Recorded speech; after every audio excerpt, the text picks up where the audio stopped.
ସକାଳର ଜଳଖିଆରେ ଦେଲି ମୋ ଆଦି ବାବାଙ୍କୁ ଗୋଳେଇ ବିସ୍କୁଟ ପାଣି। ଗାଧେଇ ସାରିଲା ପରେ ଆସି ଖାଇଥିଲି ମୁଁ ଗୋଟେ ଫେଣି। ଡାଇବେଟିସ ଆଉ ମୋଟାପଣକୁ ଡରି ସେଥିରୁ ଭାଙ୍ଗି କରି ମାତ୍ର ଫାଡେ ଆଣି ଖାଉଛି। ପାଟିକୁ ଭଲ ଲାଗିଲେ କଣ ହବ ଯେ ଏଥିରେ ପୁରା ଘିଅ ଆଉ ଚିନି ଭରି ହେଇଅଛି।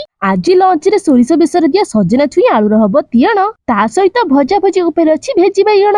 ଏହି ସବୁ ସାଦା ଖାଇବା ମୋର ଭାରି ପ୍ରିୟ। ମୋ ପରି ଭେଜି ବାଇଗଣ ଭଜା କାହାକୁ ଖାଇବାକୁ ଭଲ ଲାଗେ କମେଣ୍ଟରେ ଜଣେଇବେ ନିଶ୍ଚୟ। ରୋଷେଇ ସାରି ଗରମ ଗରମ ବାଢି ଆଣିଲି ଖାଇବା ପାଇଁ। ଚକା ମାରି ବସି ପଡି ଖାଇ ଚାଲିଲି ଆଗକୁ ପଛକୁ ନ ନେଇ ମୁହିଁ। 4ଟା ବେଳେ ଛାତ ଉପରେ ବସି ପବନ ଖାଇବା ସହିତ ଛଡେଇକି ଖାଉଥିଲି ଗୋଟେ ଡାଳିମ୍ବ। ଖାଇବାର କିଛି ସମୟ ପରେ ଆଦି ବାବାଙ୍କୁ କାନ ଧରି ବସ୍ ଉଠ କରିଥିଲି, କାହିଁକି ନା ଭୁଲ କାମ କଲେ ପନିଶମେଣ୍ଟ ତ ନିଶ୍ଚୟ ମିଳିବ। ତାପରେ ଯାଇ କରିଥିଲି ଆଦି ବାବାଙ୍କୁ ଟିକେ ଗେହ୍ଲା ବୁଝେଇ କହିଲି ଯେମିତି ଏପରି ଭୁଲ ଆଉ କେବେ ନ ହବ ହେଲା। ଆଜି ଦିନରେ ଖରାବେଳର କିଛି ଖାଇବା ବଳି ଯାଇଥିଲା, କିନ୍ତୁ ଆଳୁ ଭର୍ତ୍ତାଟା ପୁରା ନଗଦ ହେଇଥିଲା। ଦିନରେ ପଖାଳ କଂସେ ବାଢି ଆଣି ଟାଉ ଟାଉ କରି ଖାଇଲି। ଶେଷରେ ସବୁ ଯାକ ତୋରାଣୀ ପିଇକି ଉଠିଲି। ତୋରାଣୀ ପିଇବା ଦ୍ୱାରା ଆପଣଙ୍କ ପେଟ ଥଣ୍ଡା ରହିବ। ଚ୍ୟାନେଲକୁ ସବସ୍କ୍ରାଇବ କରିଦେବେ ଯଦି ଭିଡିଓ ଭଲ ଲାଗିବ। ଜୟ ଜଗନ୍ନାଥ।